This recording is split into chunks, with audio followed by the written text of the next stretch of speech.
Modeling exercise M3-3, with the focus, change sketch, part navigator, and repair part. The new variant of the component requires a rough change to the sketch. This will familiarize you with further commands of the sketcher. The reference point of the hole is lost and must be repaired, and the chamfers must also be adapted to the new geometry. The part navigator, which is being used for the first time, helps us with this. You will find a drawing for the part as a download in PDF format. Create and change copy. Starting from component M3-2 from the last exercise, a flat variant is now to be created. Save the component under the new name M3-3.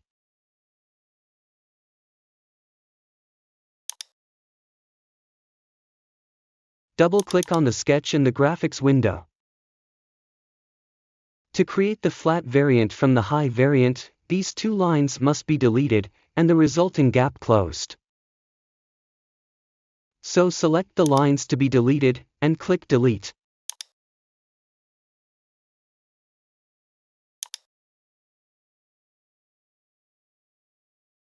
The next step is to connect the two lines to form a corner. Create corner in Sketch. These arcs and lines can be used to quickly explain how the corner command works.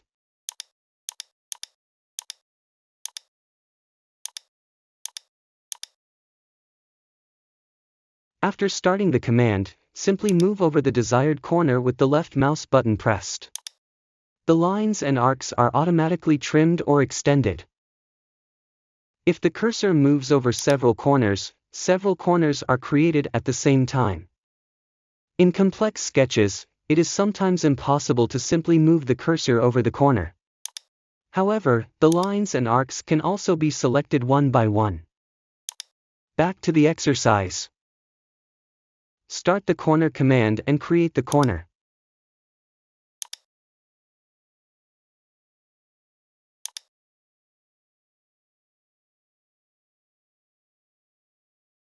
Reduce the height of the part to 8 mm.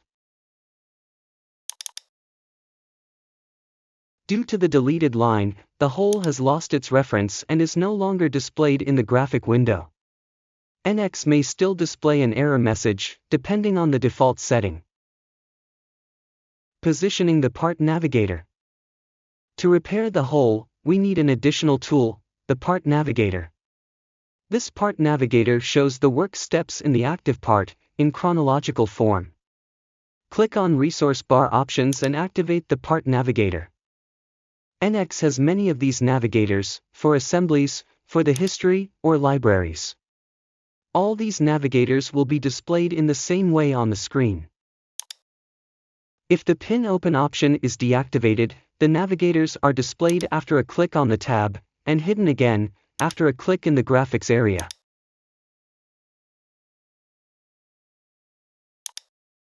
If the Pin Open option is activated, the navigators remain open, even after clicking in the graphics area.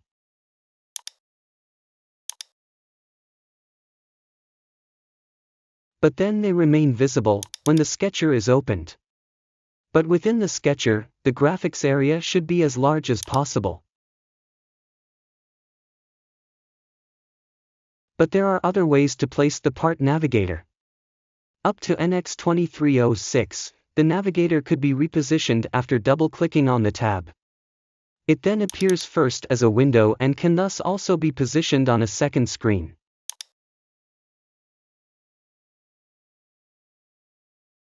However, it can also be moved to the left or right side of the graphics area by holding down the left mouse button.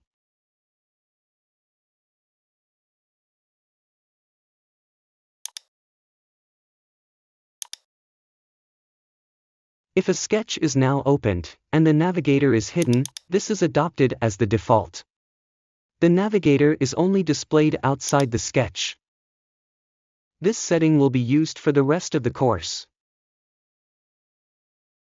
If you are already working with NX 2312 or higher, simply drag the Navigator tab into the graphics area. If you place the navigator here, it will fill the entire graphic area, which makes little sense.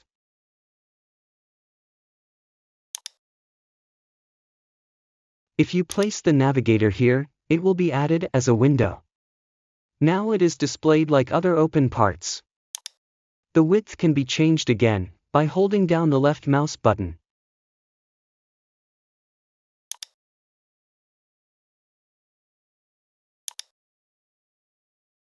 And if you place the navigator here, it is docked to the graphics area. In this way, several navigators can also be lined up next to each other.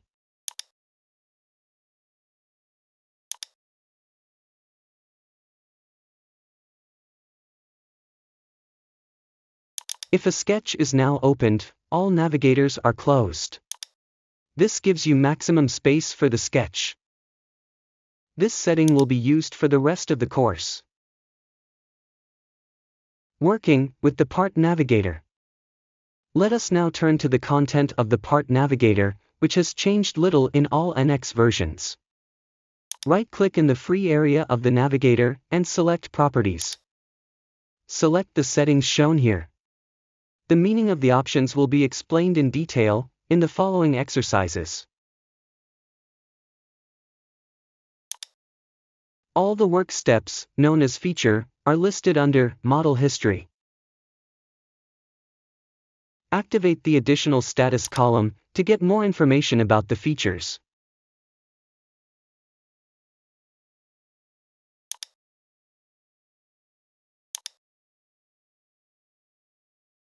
The sketch is correct, it is fully defined. However, the whole still has errors, and the chamfer still displays an info text. The features can be selected and modified both in the graphics area and in the Part Navigator. Repair hole.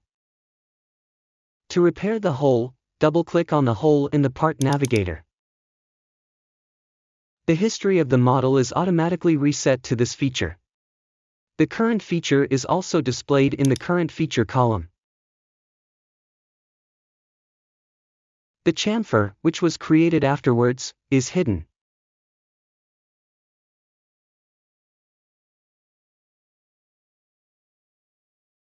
Now select the new center point.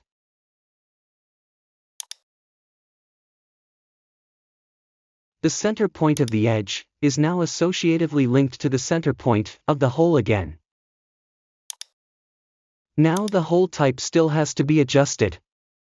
Select Simple as the hole type, screw clearance at the hole size, and a screw size of M6.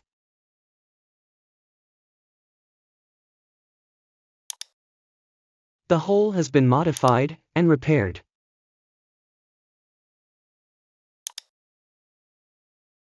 Repair chamfer. Next, select the chamfer, whether in the graphics area or in the Part Navigator. The no longer existing edge is displayed in the graphics area as a dashed line. Click on the cross to delete the reference to the edge that is no longer present. This must be repeated for each set.